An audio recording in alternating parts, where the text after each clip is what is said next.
with Just In with Jasmine. Let's go on into our hot topic with our guest, Meghan. And I can't wait for you guys to meet her, and I'm Yes. super excited that she decided to come on. So, we'll be right back. Hey guys, what's going on? And welcome to the highlight feature of this show, What's Really Happening. And today we're diving deeper into a community that has been sparked and brought to life by this new hit show, Pose. Today we want to bring a community that you all may be aware of, but do not quite understand. You hear its community members being scrutinized, attacked, and even killed, and you may see some on TV. But what you do not hear is the voices of those people. What do they think? How do they feel? The community of people I'm referring to, as I mentioned earlier, is the Transwoman community. Today we dive deeper into this community and give a voice and platform to its members for us all a better understanding. Today we have the pleasure of meeting Meghan, and she will serve as an advocate for the trans women slash transgender population, and she has the courage to reveal herself from the shadows of society. Hi. Hi, Meghan. Welcome to What's Really Happening. We would like you to introduce yourself. Tell us a little bit about yourself. Sure. So my name is Meghan Williams. I am a prevention specialist at the AIDS Foundation of Chicago. I also do outreach coordination for the AIDS Foundation of Chicago. I'm a legend within the Chicago LGBT community.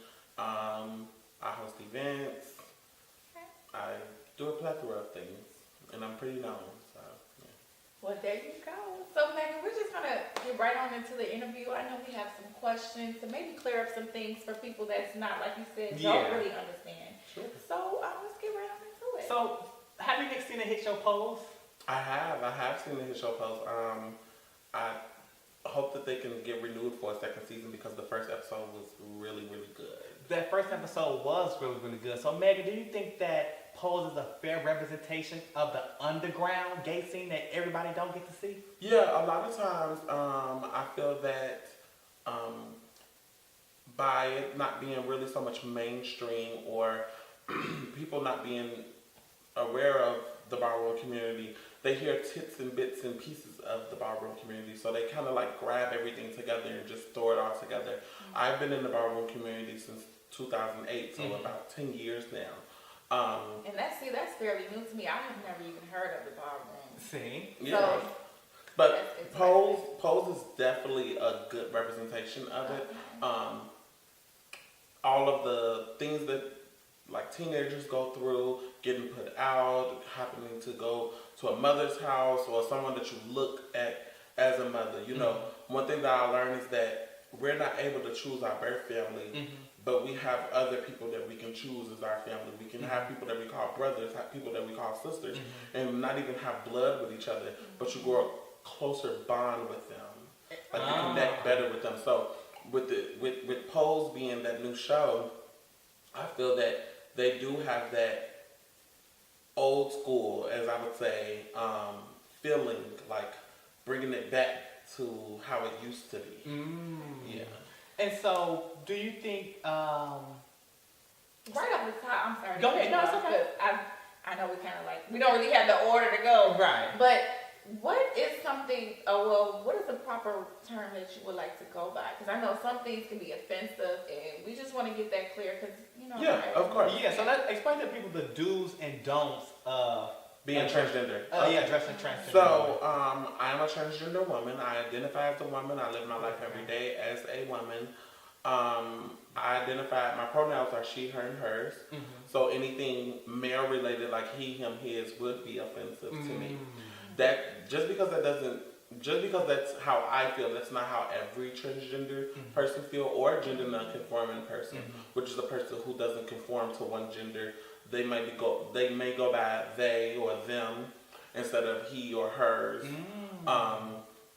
So yeah, it's always good to ask a person, what are your pronouns? What do you go by? Just to be respectful. Right.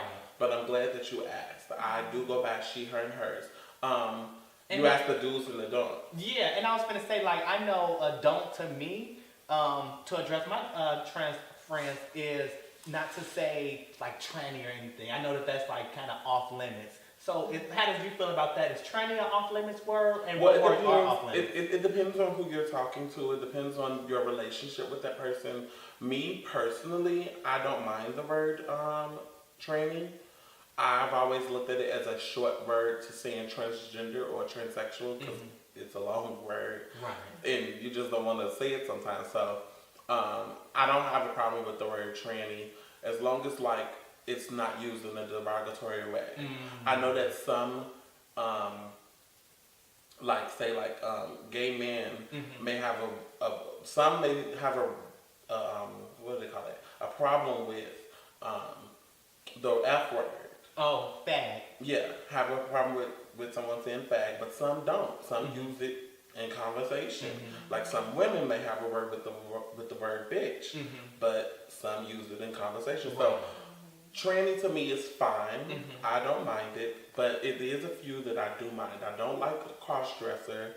I don't like I think it's shim, she-male, transvestite. Those are derogatory. Oh, okay, so those but words are off-limits. transgender, transsexual, or to me, tranny is fine. Okay, perfect, perfect. So now that people know, before you go calling people names, ask them what should I address you and what's the appropriate words to say. So Meghan, I must ask. I've been seeing a lot of trans women emerge on TV. Yeah. Okay, do you think like Janet Mockett, Laverne Cox, Caitlyn Jenner, Amaya Scott from the hit show Star, do you think these women are a fair representation of trans women? And do you think also that they're doing their work to advocate for the trans community? It depends on who it is. One thing that I definitely want to get out and say is that not all transgender women are the same. Whereas one may be in a different area of her transition, where it's like she still sometimes identifies as a boy, but then she comes back to identifying as a girl. That may not be cross-dressing, but it may be a little challenging for her to fully go through her transition. You know, it's a mind thing. One thing that I learned and someone told me is that someone very close to me told me that every trans woman suffers from a mental disorder. Although it may not be a disorder, or you may not feel that it's a disorder, but we all like have depression sometimes with coping through society or through the world.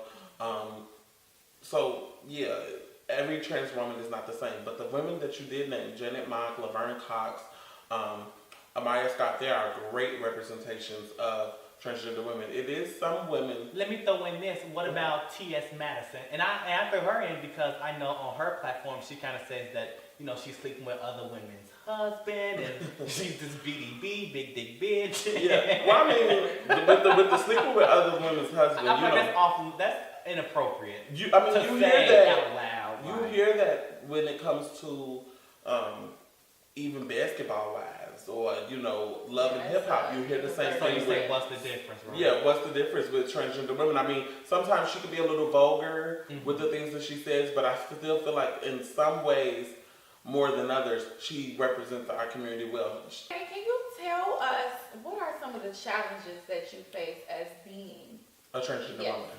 So it depends. A lot of people may say, or a lot of people may not say, I feel that I'm passable. I feel that I look What is passable? Passable is when you can pass through society as a cisgender woman. And mind you, when I say cisgender, cis meaning you identify as the sex you were assigned at birth. Transgender means that you transitioned and you went a different route. So whereas a cisgender person is a person that was born a woman and still identifies as a woman today, a transgender person may be someone who was born male and identifies as a woman today.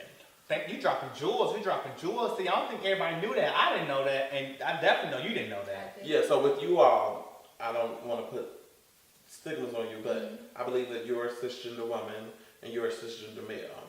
Yeah, I kind of. You were born a male and you identify as a male. Oh yeah. You were born a woman and you identify as a woman today. I was born a male that identifies as a woman today, so I'm transgender. Okay, so throughout your experience, have you ever encountered a woman who was offended by, you being a transgender? And how did you deal with it? Well, I haven't really. I've had people sometimes feel uncomfortable around me. I myself, regardless of what anyone thinks, that's one thing that I had to realize growing up is that I need to be who I need to be. I need to be the person that I want to be. I don't need to live through someone else's life or live to satisfy someone else's needs. I only have one life. Exactly. I need to live this life for me. So if I want to be trans, or if I feel that I am trans deep down, I need to live that and be who I am. So me and a cisgender woman you were asking, I just feel like, hey, I am who I am. It's no comparison. You are who you are. I am who I am. It just is what it is. And that leads me to my next question, Meghan. I've been knowing you for a few years now, and I noticed I've definitely seen your growth, and I'm excited and proud to where you have become. I kind of wanted you to explain to the people and to the young community who may be experiencing the same voids in their life that maybe you have experienced. Where did you get your confidence from? Because you're so confident. Where did that come from? And just where did it come from? Well, I've always been very outspoken, my mother said. When I was younger, I was very outspoken. I said, as she said, what comes up, comes out. So whatever I feel like I need to say, it's going to come out. And has that been, how does that work? Has that been bad? Has that worked out bad for you? Or? Well, I mean, sometimes it got my ass whooped. But I feel like that's what kind of started my... I'm sure you could just throw them balls. You're a big girl. Yeah, I mean... You got some Meghan, she's going to knock you out. Mom, she probably, Oh, okay. Yeah. I mean, I can throw it down, but I choose not to. Of course, since I transitioned, back when I was living my past life as a male, I would fight. I didn't mind. But right now, I feel like I'm a woman. I don't need to do that. It's not ladylike. Right? Yeah, it's not ladylike to be out there fighting. So I want to say, now, so you explained to us what a cisgender was. You explained to us what a transgender was. But Meghan, I want to ask you: is this sometimes disrespectful or not favorable to transgender women when guys or gay guys put on wigs and makeup, and now all of a sudden they transgender? Is that? And all of a sudden they're labeled trans. Let me redo that. Is it disrespectful for a gay guy to put on a wig and makeup and now he's considered transgender when someone who's been living his lifestyle for years have had to grow into themselves, but someone who throws on a wig and makeup is now considered transgender? Is that? Well, it depends on what you identify as yourself. Society just should make what do they call that? Assumptions of what you are. Just because you put on a wig and makeup, that doesn't mean that you're a transgender. You could just be a drag queen or a cross-dresser. In that term, you could just be that. But just because you're dressed up doesn't mean that. It's all about what you identify as. So I don't knock anyone for what they do. I can't say that, because you threw on a wig and makeup, you were a boy yesterday, but now you're a girl today, you're not really transgender. Because you might feel in your heart that you are transgender, but you're probably, that goes back to that mental thing, you're probably coming into yourself. You're probably taking it slow to transition into what you really want to be. And then, like you said, that every trans woman is at different stages. Every transgender woman is at different stages. Not all of us are the same. So, whereas this person may be new to it and they're testing things out, testing out the waters, putting on makeup and hair, this person may have years of experience and they've never went back to being a boy or any of that. So I don't feel that it is like that. I mean, it's a difference between transgender and transsexual. If you identify yourself as transgender, that's a gender. That's something that you identify as. You can identify as any gender that you want. So that's something that you identify as. But as transsexual, to say that you're transsexual and you don't have any procedures done, that's a little absurd. So that's a little different. A transsexual is someone who's had medical or hormonal replacement therapy to match their gender that they're going into. A transgender person is just like mentally. It's a mindset. Like it's a mindset. They want to transition into being a girl. That's really good. This is all really good information, and just that point alone, it led a question that I would like to ask. So, at what point do you actually like when in a dating scene? Okay, so I'm assuming getting in your business. All right. Well, not even just towards you. If you can speak on behalf of the other community, because it is a common question. So, are you open in the beginning? Like, how does that work? So.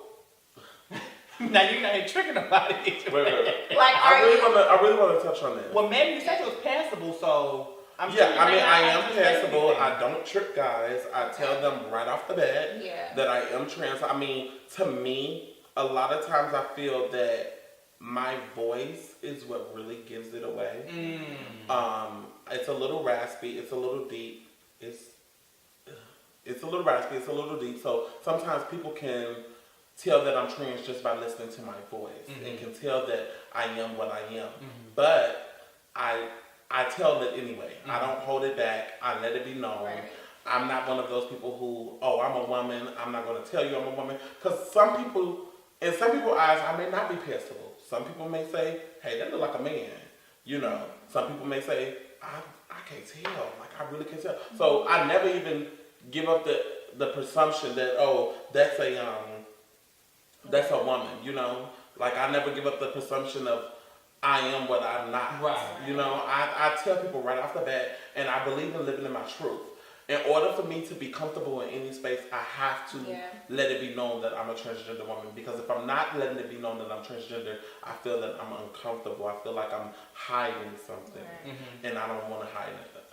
And then for our last and final question, I want to go ahead and ask you, what is a message that you want to put out to the people? What is your last message that you want to say? A message that I want to put out to the people is that respect. Respect is a number one thing when it comes to being transgender. Respect people for what they are and for what they tell you they are. Just because you look at me a certain way or just because you feel a certain way about me does not mean that that's what it is. I am who I say I am. Respect it, and that's just it. Yes, love and respect. Everyone should be treated as a human being because that's what we all are. And we want to thank you so much, Meghan, for being a part of this discussion. It was very informative, and I hope that we were able to clear some things up and touch someone in some type of way. So thank you, Meghan. Yes, thank you. Came in dropping jewels. So thank you very much, Meghan. Yes, of course. Okay. All right, and you guys stay tuned for our advice corner. Welcome on back. Come on in.